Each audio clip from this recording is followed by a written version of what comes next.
Thank you for joining us in this edition of the Evening Farm Drive with me, Jackie Mo. We've been analyzing some of the stories that have been making headlines and heads up on the agriculture scene here in Kenya and in the region. We've been talking with Samuel Mwangi, the agronomist, and he's been sharing with us insights even as we are in this holiday season. And just a quick question. What are your next year's resolutions? Mine are to join farming on a large scale, but I don't know what kind of crop or livestock to keep because I tried kales, I tried capsicum, I tried pak choy and the Chinese cabbage, and all of them never worked for me. Probably I'll look up for Samuel to guide me on how to venture into agriculture, not as a side hustle, but as a business, and probably get his insights to understand and know the correct ways of how to go about it. I don't know if we have Samuel on the line. Samuel, are you there? Can you hear me?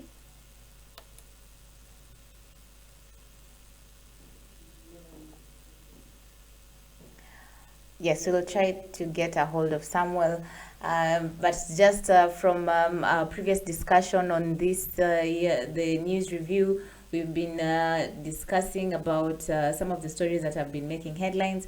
And from the previous discussion, we really touched on the COP27 talks, where food was at the center of all the discussions for the first time.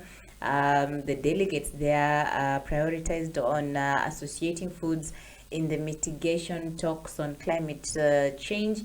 And as Samuel had mentioned, this is the right step because it shows because agriculture has been the biggest, the worst affected sector when it comes to matters climate. I think Samuel has joined us. Samuel, thank you so much for joining us and for staying put in this discussion. Thank you, Jackie. Like I started, I was asking people what are their New Year's resolutions this coming year, and mine I mentioned is to start farming on large scale. Is it the right step to go? Me being a beginner farmer.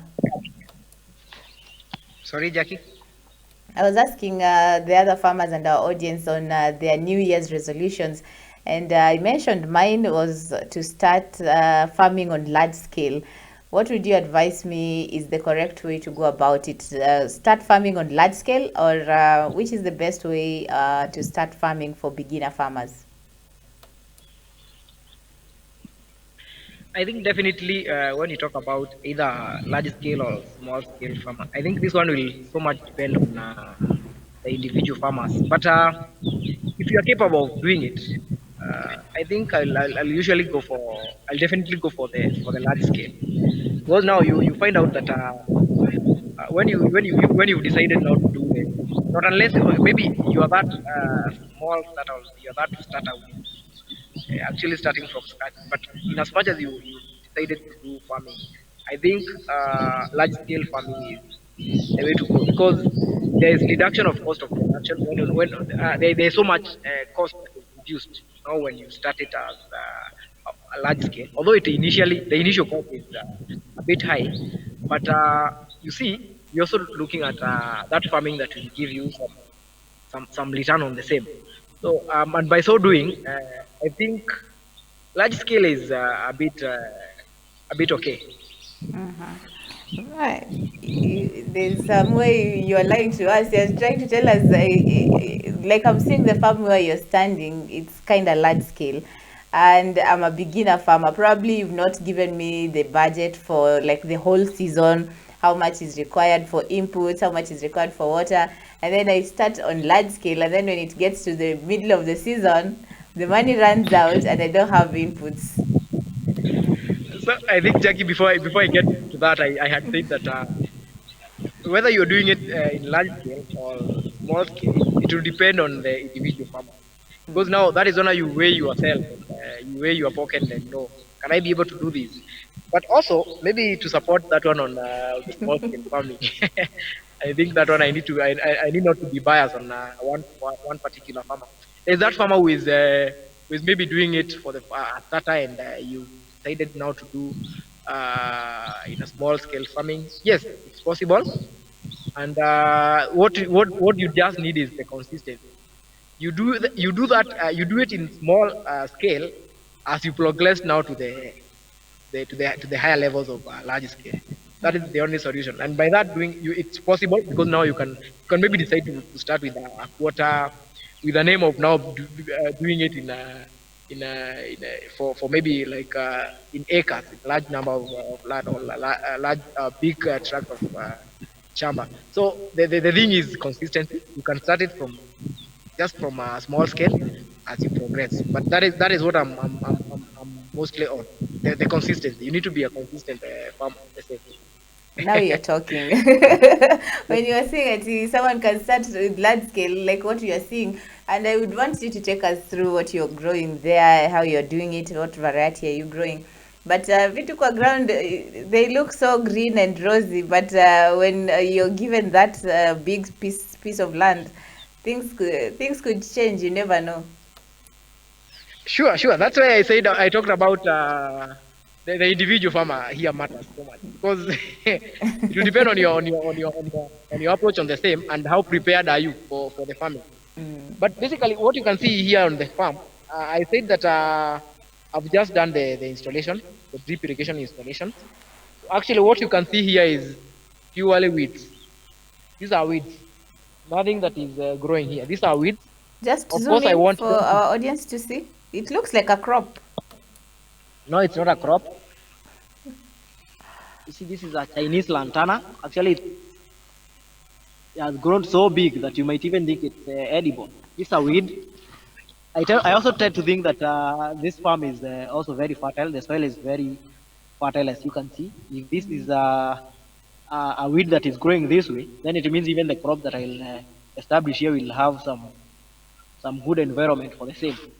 You see, this one is look at this one in dew. So it has grown so healthy. Yeah. So this is pure wheat. You can see there is drips on the same. So what I'm waiting for, I need all these weeds to grow so that when I now come to controlling them, I'll have controlling them. I'll have controlled all the seeds. You see, there are new seeds that are growing already. Look at this. We have this big, the big weeds. As you can see, these are big. These are big ones, and we also have small ones that are actually growing. So this is what I want now to let it grow, so that when I'm eliminating these weeds, I shall have eliminated the weeds 100%. Now for the coming crop, so that the coming crop will not be affected by so much of weeding. I also have reduction on the cost of controlling the weeds. So How do you control the weeds? Like you're saying you're waiting for them to grow fully so that you can control them. How do you go about controlling the weeds? And will you be watering them as you wait for them to grow? Yes, actually, I'm actually watering them because you all I know you always know that I'm not for the rain fed, for the irrigated systems. That's why I come in. So the reason I'm okay for the control, there are two ways of controlling the weed. They can be controlled by the initial weeding by the the human labor. They can get people to weed the weeds as well. And we also have the use of chemicals. And I think for this one, because we have the area is very big, actually, very big. And by so doing, maybe by using the human labor for the same, might be a bit expensive. So I can use the herbicide and all that for the control because the area is so big to the point that if you decide now to do the usual human weeding, it will a bit be expensive. So the same case, I'm also watering them so that by the time I'm planning now to do the weeding, all the seeds shall have germinated. That's why the same case I'm watering because I have enough water. As you can see, I have a tank that I have not installed there. The one Uh, that is destroying the environment. so now the other thing is you can see this the water reservoir. This is a tank. Also, that one will also be going up there for the same. So this is the whole system. Let me show you the whole system. So these are my, Jackie, these are my water storage facility. You can see a tank over there. Another one is coming there. The one you can see on the other end. So this is now how the system works. You can see there is this pipe. This pipe is running from the tank. You can see from the tank down here is a filter for the. Now this is to safeguard my drip so that they don't block from the residues, maybe soil residues, plant residues from the water up there. So these are filter for the same. Then the water is running down now to the farm. So this is now the drip irrigation system now. These are what we call the quadrant. That's what the quadrants or the prod valves. So this one, I don't know if you can see it. There, we can see there. So you can see it, Jackie. So this one is this one we call it the quadrant or the prod valve. So this one is controlling the whole of this prod. These are prod. This is a section by itself. This is a first section. So running down to the farm. So I've actually blanched the farm into four sections. This is for a whole acre.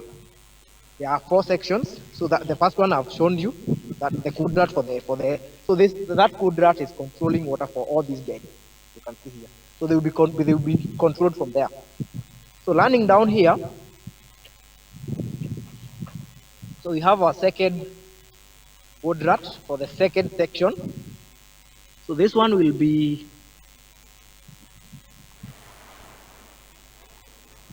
this is the second section, Jackie. So this one will be controlling the section. So this one is also a quadrant that will be used for the same. So generally, they are the ones that are controlling water to the tubes. Yeah, these ones. So that's how the system works. So currently, because I don't have a crop, I'm actually watering my weeds so that they grow and grow until we have it surplus, so that I will be able to control them easily. Very interesting. There. How long did it take you for you to install all those drips and do all that kind of system? How long did it take you? It usually takes maybe I usually divide it as the acreage. Like for 1 acre, I have my technical team that I usually deploy on the farm for the installations.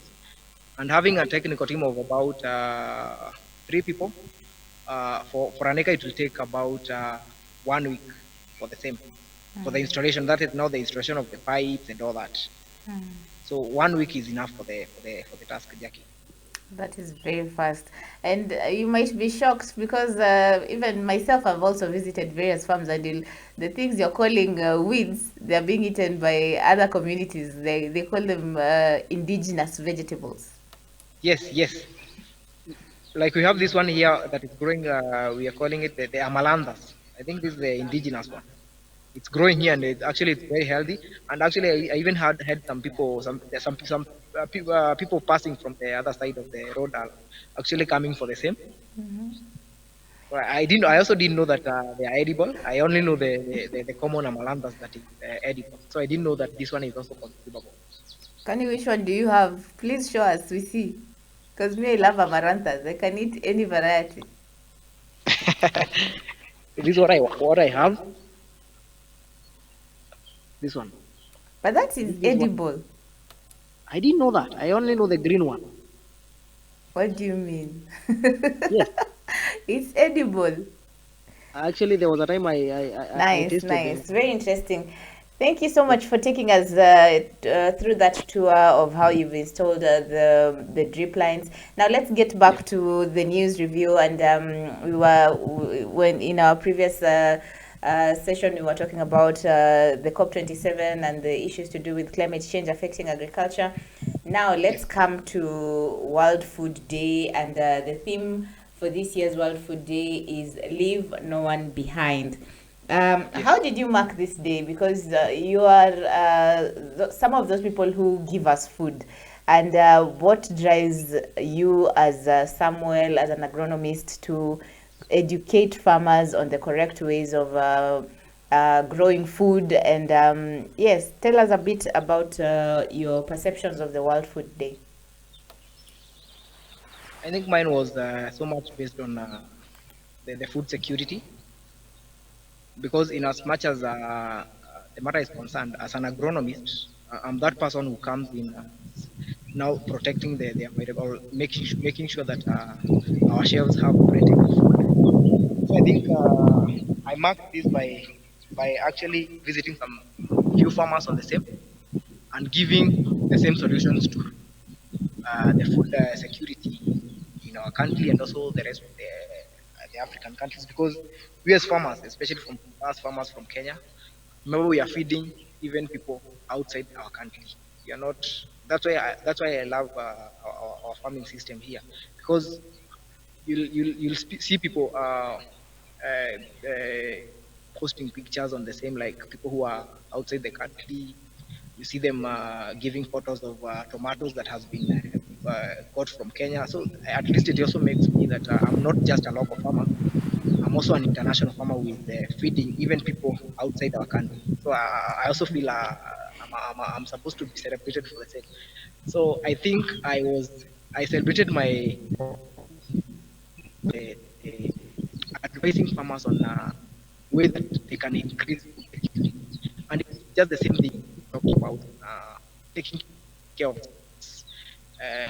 planting like crop rotation, like rotation of different of planting different crops at different times. I also advise farmers on the timing, the best timing for crops, so that we also don't we don't experience uh, certain shortages of a certain commodity at a certain time. So that one can only be controlled if we have best timing, or that's where now we get the 2 points: the diversification and also the best timing on planting different crops.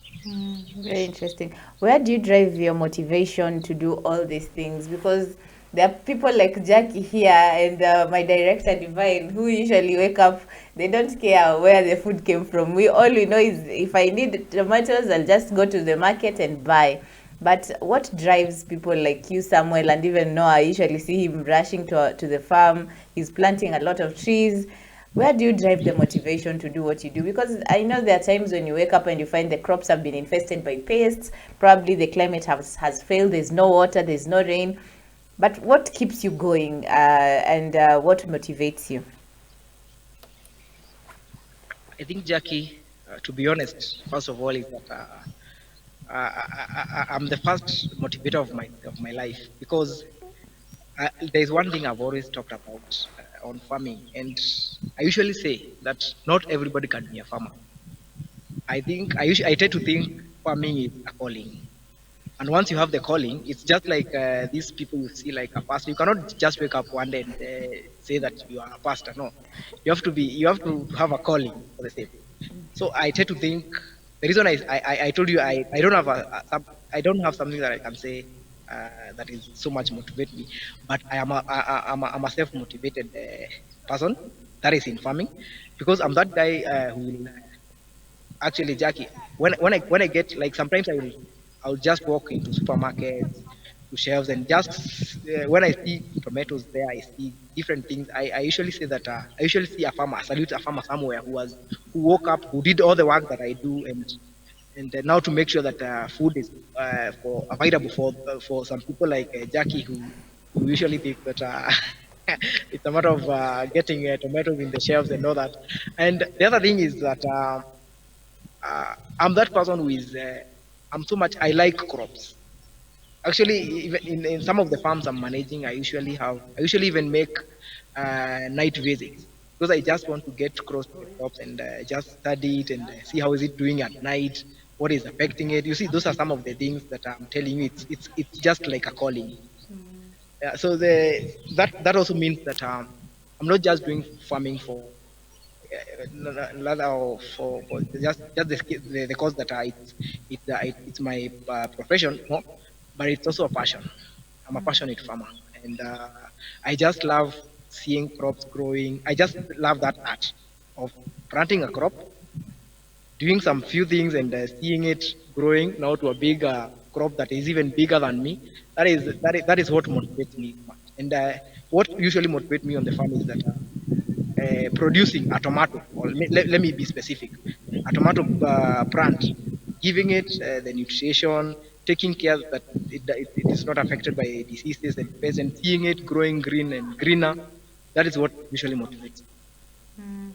That part of where you like studying and seeing how the crop grows, there we can relate, Yeah. because from the various farm visits, I actually came to realize that apart from sunflower, even the cowpeas, kunde, they usually go with the sunshine. There are times when you'll find the leaves have closed, and there are times you find they have opened. Sometimes they are facing the sun. It's interesting, but don't tell me to go farm because it is not my calling. Okay, Jackie. Sure. By the way, if you look at a crop like a sunflower, if you study it very well, that you'll find out that in the morning it's on the east. Maybe in the other times you'll see it now lies falling, and just like the way the sun is. So I think I'm just like that sunflower. I'm so much passionate about farming. I like seeing such things, all developing, like knowing this what this thing need, this what is needed in this for it to do this. So that is what actually usually motivates me. Probably you've never been saluted. I salute you for the things that you're doing and for making sure we have food when we go. Because I'm imagining if all the farmers decided to sleep and Divine and myself go to the market and we don't find the produce that we usually find at the market, probably there are no vegetables, there are no potatoes. I don't know where we will start from. Sure, Jackie. I think another thing maybe to add on the same that you see, being a farmer, not only being a calling, like you also feel good. Like the reason let me support.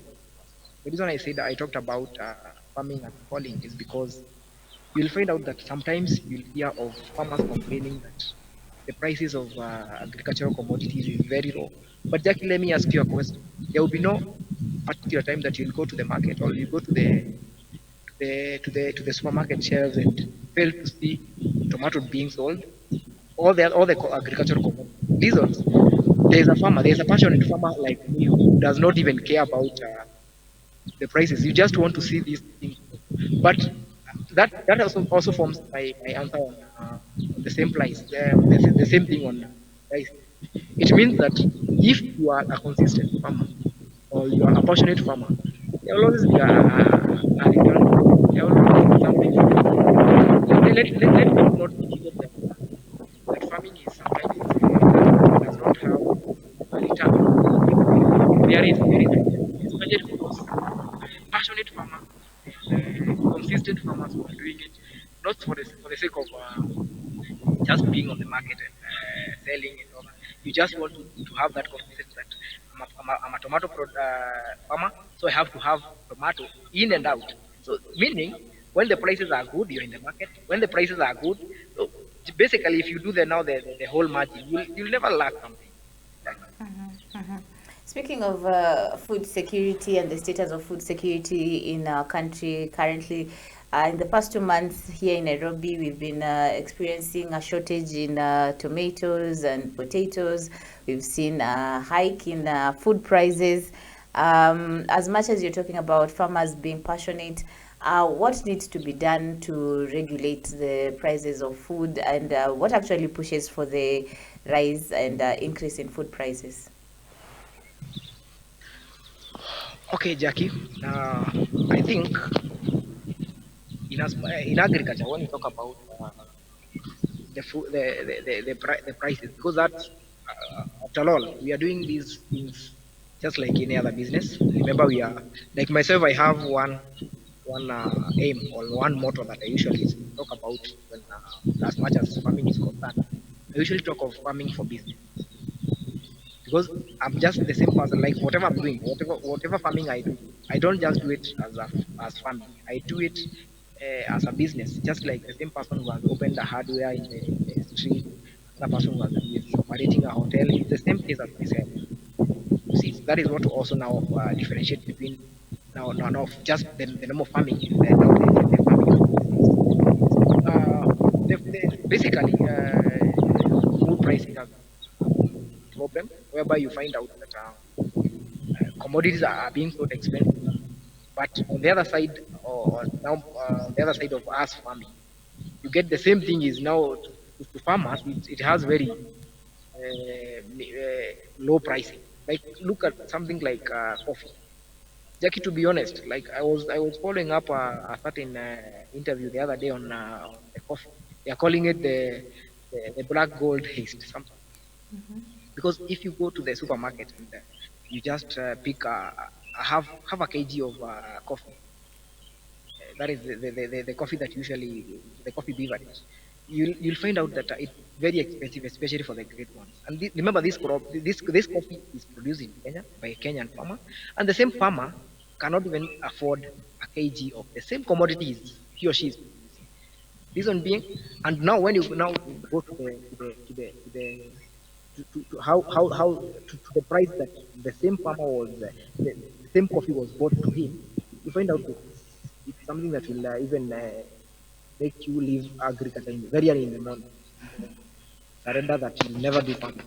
The same case to these other commodities. Like you go to a supermarket, currently we are experiencing low pricing in the current capsicum.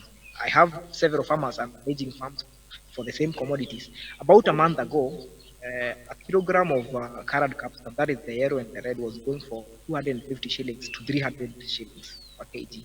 Right now, as we talk, Jackie, the same commodity is going for 60 shillings. The same, that is with a span of about less than a half a month or 1.5 month, the same commodity. So meaning, but the same thing, Jackie, I want you to maybe during your free time or when you visit the supermarket, go and check the prices of the current capsicum. Actually, I was at Naivas the other day, the day after yesterday, I think, and I found the same commodity. They are selling it at 300 shilling, not even a kg. I think there were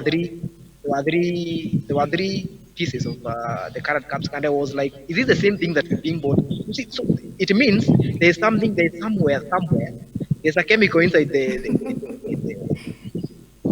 whole chain that is not reacting to each other very well. You see, Yeah. so that is something that I don't know who will come. I don't know if the government, if it's us, if it's the private sector. I don't know who will come up to the solution for that. Because in Kenya there's a problem somewhere that is not adding up very well. Because why should the same thing I produce is being I'm the one who is producing, but someone else is somewhere who is not even directed to production is having a profit more than what I'm supposed to get. And if it should happen that way, then it should be we are both benefiting equally. At least that one will be understandable. But there is no way you can make me understand that my commodities are being bought for 60 shilling. Then somewhere else I go and find it, they are being sold even not even double. It's even dry the cost that they were obtained from my farm. So that's another problem.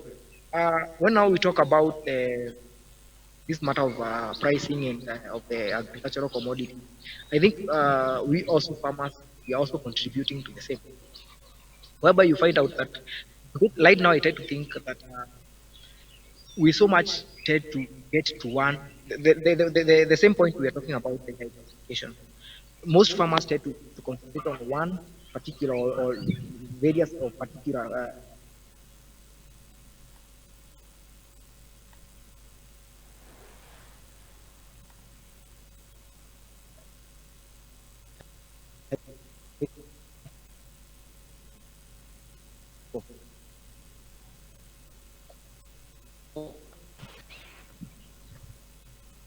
You can continue, Samuel. We're hearing you. there was a problem on my end. So I tend to we as farmers we also uh, increasing these challenges, or we also the cause of these challenges, whereby we find out that most farmers we are concentrating on so much on producing certain commodities of crop, whereby at a particular time you get that the commodities are flooding in the market, definitely reducing the prices. And also, we are also leading to the increase in food waste. Whereby there was another time I was observing some news and I could see tomatoes being thrown away on the road. They don't have because they are so much. They are in trend. So I think another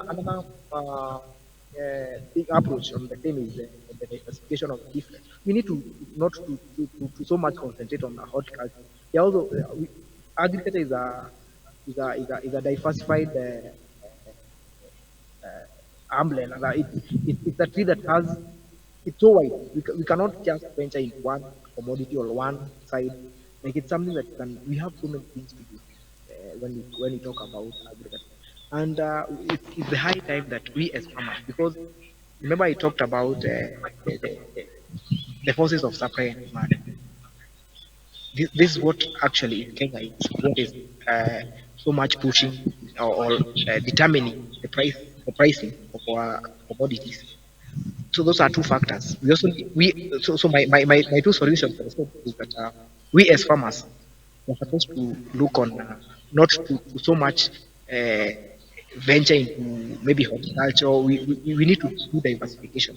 The other thing is on the we need I don't know who will come to the rescue of this. We need somewhere that or a body. I don't know if a body that should be developed by the government or the government itself should now look into the matters of food production and that chain, especially the marketing side, the marketing chain, because there are so many things that are happening because, like I've said, there's no way you'll tell me I'm producing coffee and I'm not taking coffee in my house because it's very expensive. Then I should not even produce it because if I cannot afford it, then why should I make someone else afford it? And he or she is not even producing it. You see, that is also being mean to being a main farmer. Another thing is that we can maybe solution to now the pricing and I think that was your main point the pricing. We also need to have to develop ways like increasing the value, like the value addition aspect of it. Like with this, it's maybe like tomato those people who are those people who are direct producing the tomatoes may not have a greater impact than that person who is producing the tomatoes and is on top of that is adding value.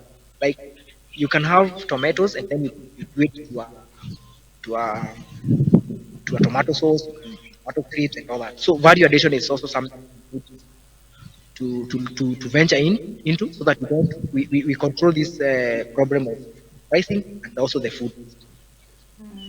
Very interesting pointers there you've raised, Samuel, from the issue of aggregators benefiting the most than the farmers themselves. Value addition is one of the things that we have been pushing farmers, because we visited some farmers in the areas of Loitoktok, and they were actually feeding their tomatoes to the donkeys and the animals as food, because they were having excess tomatoes, and when they were grading, they don't usually take the red ones to the market. So those are very interesting pointers, and I also agree with you when you talk about having a body that regulates the pricing of these commodities, because at the end of the day, it's on my side and my thinking, it's the aggregators who benefit, not the final consumer and not the farmer. It's the aggregators who benefit from all this produce and agricultural produce. But you mentioned something about to do with food waste, and just as I mentioned, you normally find like we had a story that there were cabbages that were rotting in Yandarua. I've mentioned the tomatoes that were being thrown and fed to animals in Loitoktok. What needs to be done to curb this food wastage? And what needs first of all to be done to curb food wastage? Because at one part you see people in Kajiado, parts of Kajiado are dying of hunger, livestock are dying, and other parts there is surplus whereby the food is being thrown away or even rotting in people's farms. What needs to be done to curb food wastage? Very interesting, Jackie. I think the first thing that that need to control is what I've talked about, the value addition, different commodities on agriculture. That is the first thing that needs to be done, so that we also reduce the impact or the effect of food. Because we have a lot of, actually in Kenya, I don't know, it's only that we don't have a rating. But in Kenya, food is wasted. There's a lot of waste in food, and a lot of it like you've seen, you talked about that one in Maro, and it was part of. I think everywhere in Kenya we have a certain commodity that is going to waste. So in Kenya we have different areas producing this and that. So we have wastage, and we also have wastage even for us or for those people who are consuming. There's also waste on that. I think that the first thing is to emphasize on the value addition side. That is one thing that can control food wastage.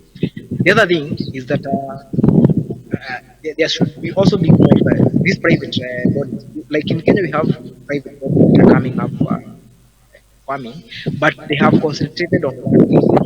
Like there are so many companies making chemicals because they are part of one together. There are companies that are coming, private companies that are coming up with the solution to proper farming. Like we have the One Acre Fund, we have the Amiran and all those companies. But you see now all most of the companies are coming up with just one on one side. They are concentrating on one side. That is on the production side. I think we should also have some other companies coming up with strategies like marketing companies that are coming purely for market, not for the production side, purely for market. We can also have private companies coming up for things like the value addition. You see, such companies. We can also have companies coming up with solutions to maybe coming up with the solution to farmers, like they produce facilities or they avail facilities like production code room. So these are things that will maybe the common farmers may not afford. That is now on the private sector. We should have companies that may be coming up with facilities for storage of food so that it's available even when, because most of the agricultural production are very perishable. You know that, so they need at least to have a storage facility that will make them available when prices or when they are not available.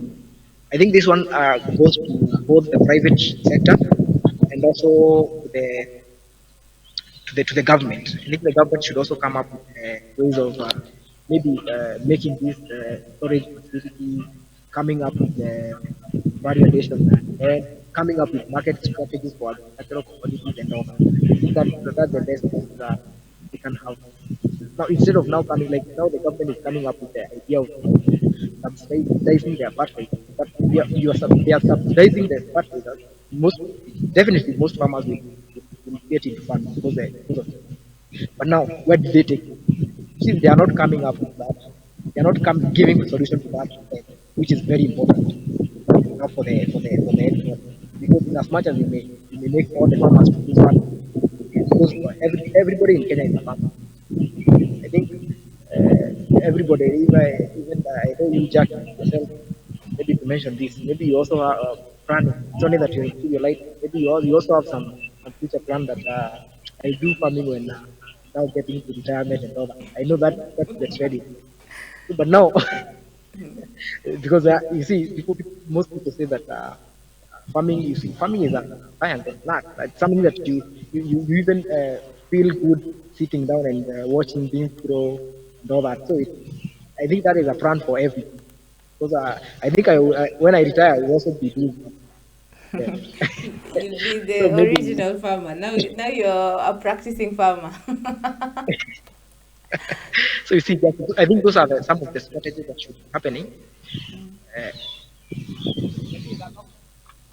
just a minute, Jackie. Yes, we are still on the line with Samuel Mwangi, and we are just looking at some of the stories Sorry, that have been Manare. making headlines from the year began all the way throughout. And some very nice pointers that Samuel is raising on agricultural marketing and a call to action for the private sector the national government to create avenues for value addition and various kinds of mechanisms as a way of curbing food wastage. I think Samuel is back.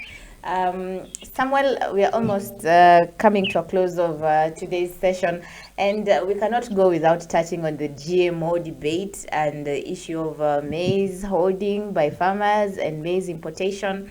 What was your take on the passing of the imposed ban on GMOs? And are you for GMO, first of all? Personally, I think I'm not for GM. I knew you expected me. Thank you for joining the bandwagon. I think I'm not on the GMO side because when I was thinking about the introduction of the GMO into a country, Kenya, I they were talking about solution food shortages, but on my end, I think we are getting to something too fast. Like now, thinking about something like GMO when what is supposed to be done it has not been done. A GMO is something that it's a solution that could have been could come if all the other things that are supposed to be done have been done and it's failing. But now, when you talk about now coming up with a strategy like GMO with a name of increasing food production, and whereas whatever is supposed to be done has not been done or has not been tried to be done and it failed, then I am not for GMO because in as much as we do what is supposed to be done, we shall not get GMO because it's only that we've not we are trying like to learn away from the reality. GMO is not the solution actually. Thank you so much for joining me today. At least we are on the same page. I'm not going to challenge you that much. But what was your take? Because we had various activists coming out to say there was no public participation. Most of the farmers are not aware of what exactly is GMOs. What was your take when the government just came out and announced that they have passed the imposed ban? The first thing, uh, the first thing that made me now be against the GMO is that this was a very fast decision that the government did because there was not even a sensitization on the farmers. Like farmers were just flooded. They were just talking about GMO. They didn't even know what is the composition of the GMO. What does it entail? That is the same reason I just put myself as a normal farmer who got the information from just like the way it came. And you see, there was no, the reason I was against that, there was no sensitization on the same.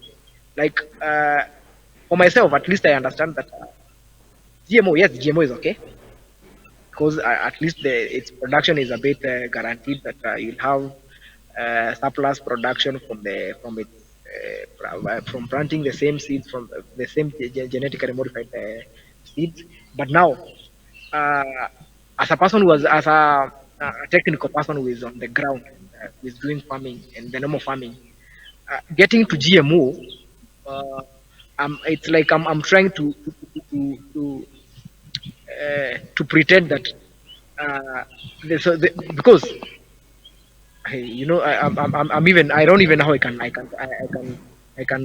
give this. I don't know if I can say it in vernacular. But anyway, so so Jack, so Jack, what I mean is that bringing GMO as a way of guaranteeing food production, the government forgot that it has not done what is supposed to be done so that we can have food production. Because there are so many things that even without GMO, there are so many things that has not been done that is supposed to be done so that we increase the same food production. Now, without talking about the GMO, so bringing GMO in the middle of it and coming up with it for just like a decision of now a second decision, and then you say this is the solution. I think that is where now we have different direction. because it is a decision that will come, and when you've not done what is supposed to be done. Yeah. So that's why the reason that the same reason I was against the GMO, because there was no public participation. The farmers were never involved, and also as a farmer, you see that you're bringing this thing. It's like you are the one who is benefiting, because you've not first of all solved what I have told you that I want, and then you are bringing another solution that is without now solving my initial solution.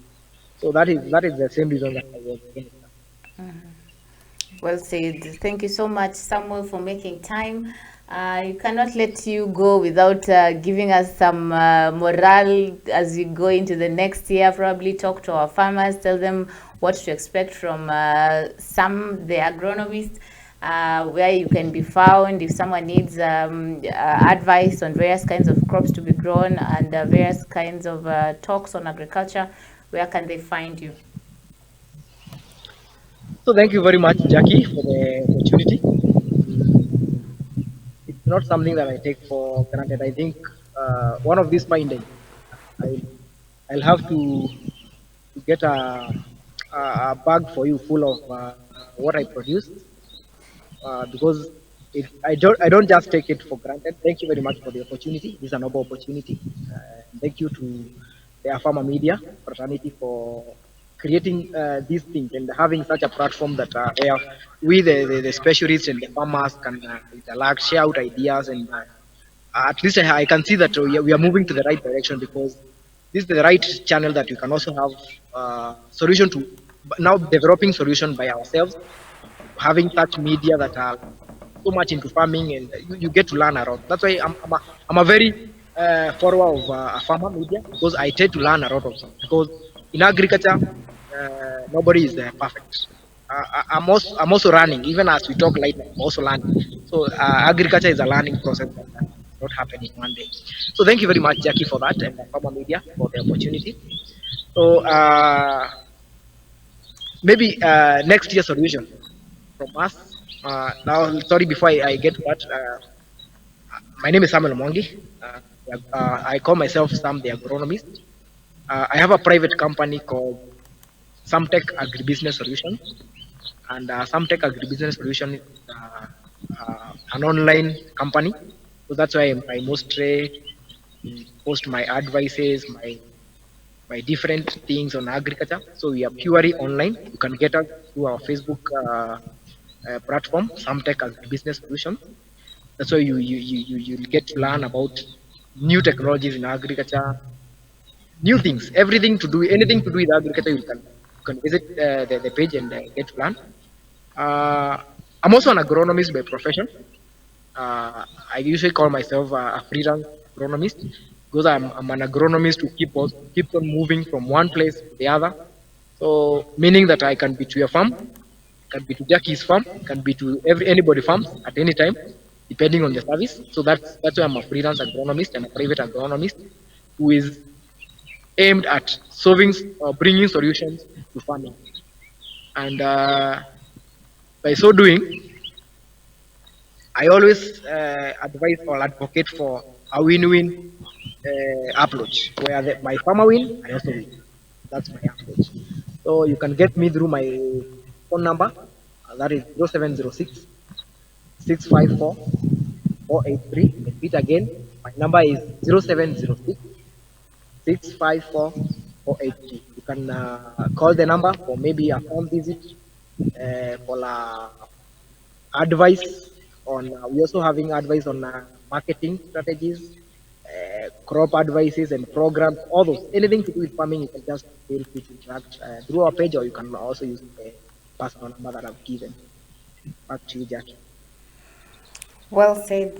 Thank you so much, Samuel, the agronomist, for making time to join us as we reviewed some of the stories that were making headlines in this year's agriculture. We'll be looking forward to hosting you in most of our shows the coming year, and also go for some of the visits when you're visiting your farmers, so that we can feature you as you give your expertise on the various kinds of crops to be grown.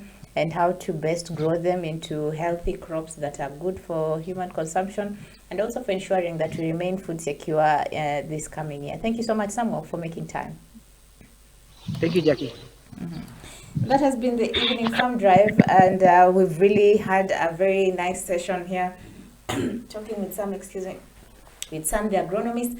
And I want you to leave you with one of the quotes to go by during this Christmas season, and it goes, to me, there's nothing more special than providing food for other families, and that's what we do out here.